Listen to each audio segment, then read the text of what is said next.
Good evening and welcome to this Reformation pastoral update for our ministry.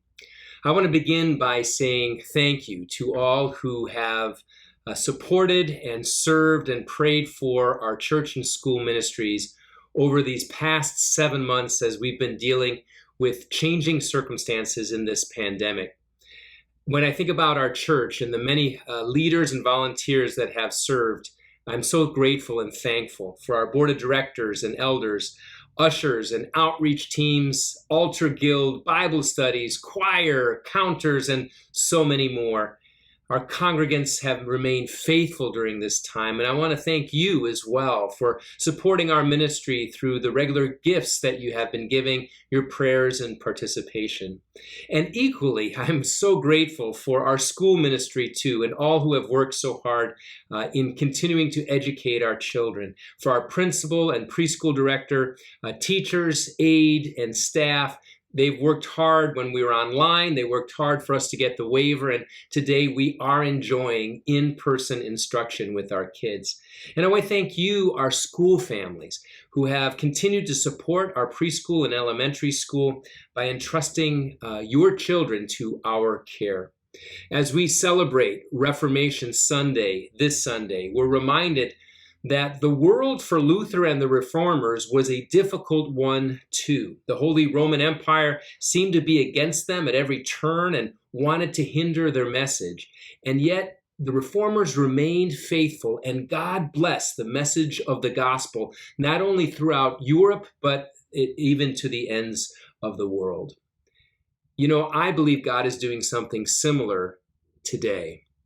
Although these days have been difficult, God is doing some great things among us and through us. The gospel is being proclaimed and studied and worshiped, sung outdoors and online, and more people are engaging with the church today than they were prior to the pandemic. And so we are grateful that God will be glorified in this time. Well, I'm coming to you today as well to address the circumstance of us moving back into the purple tier. And what that means, of course, is that we are obligated by mandate to worship again outdoors. I know that this is difficult, and this sort of going back and forth puts a strain on a lot of people, including us in the church. But I want to encourage us as well that we are called as followers of Christ to obey our governing authorities. We talked about that in church a couple of weeks ago. Jesus talked about that in Matthew 22. St. Paul addresses this in Romans chapter 13. And St. Peter, in his first epistle, the second chapter, all encourage us to obey our leaders. And we do so not just out of obedience, but this is what I want us to remember. We're doing it out of love for our neighbor. We will refrain from sanctuary worship if we need to, if that will allow our fellow congregants, our fellow worshipers, not to get inadvertently affected with COVID-19. So it means that this Sunday we are worshiping outdoors, but we're going to do it a little bit differently than we did previously. Instead of 8 a.m., we're going to move outdoor worship to 9:30. So you can worship with us this Sunday at 9:30, either online or outdoors.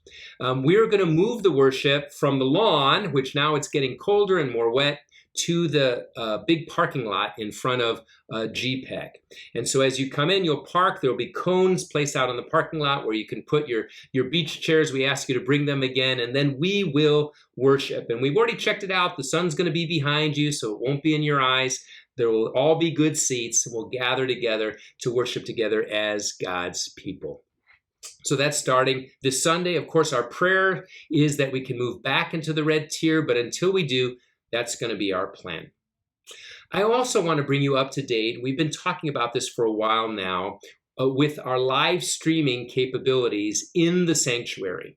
I'm happy to report that all the equipment now has been installed, they've been synced together, and they are fully operational. And so we're going to take the month of November to train a tech team to be able to use this new gear.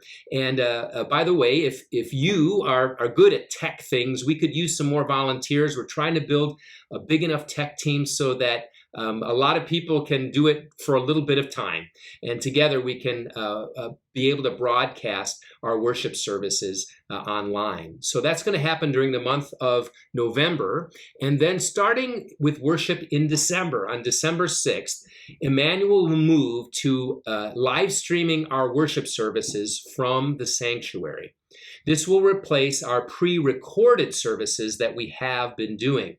We will live stream both at 8:30 a.m. traditional service, and then we'll live stream a 10:30 contemporary service on Sunday mornings. Now, if our county moves back to the red tier by December 6th, then 100 worshipers will be invited to worship with us at our 8:30 traditional service, and another 100 worshipers can come at our 10:30 contemporary service. And for those of you watching online, you can see it live at 8:30 and 10:30. If, however, we remain in the purple tier and we're not allowed to worship indoors, we're seeking your feedback on how Emmanuel Lutheran can best serve our congregation and our community. We're going to be sending you an email in the next couple days asking you to vote for what you think makes the most sense. And we're going to give you 3 options to choose from. So if we're still in the purple tier and people can't gather in the sanctuary, the first option will be this. We'll do a live streaming YouTube service at 8:30 and 10:30 contemporary with no outdoor worship, but we'll continue to do drive-through communion once a month. So that would be option 1. The second option would be that we would do one YouTube service live streaming at 8:30 and one outdoor service at 10:30, and they would always be different styles. So for instance, the first and third Sundays of the month would be a live streaming 8:30 service of traditional worship, and then on second and fourth Sundays, it would be a live streaming at 8:30 of contemporary worship, and then the outdoor worship at 10:30 would be the opposite. And so that would be the second option. And we realize that that's a little bit more convoluted, but it does give people the chance to worship both online and outdoor. The third option we're considering is just one blended service like we've been doing at 8:30 weekly live streamed, and then an outdoor service, a blended service at 10:30 as well. There will be more information coming in the survey that's being sent to you. Please vote, give us your feedback, because we want to hear what you have to say in the best course to move forward starting in December. I also want to let you know that we are already working on Advent and Christmas, and we will be updating you on those services next month. Well, let me close with a word of encouragement from Psalm 46. That is the Reformation Psalm we'll be hearing on Sunday, and it begins and ends this way. God is our refuge and strength, a very present help in trouble. He utters his voice and the earth melts. So be still and know that I am God. I will be exalted among the nations. I will be exalted in the earth. The Lord of hosts is with us. The God of Jacob is our fortress. Faith overcomes fear every time.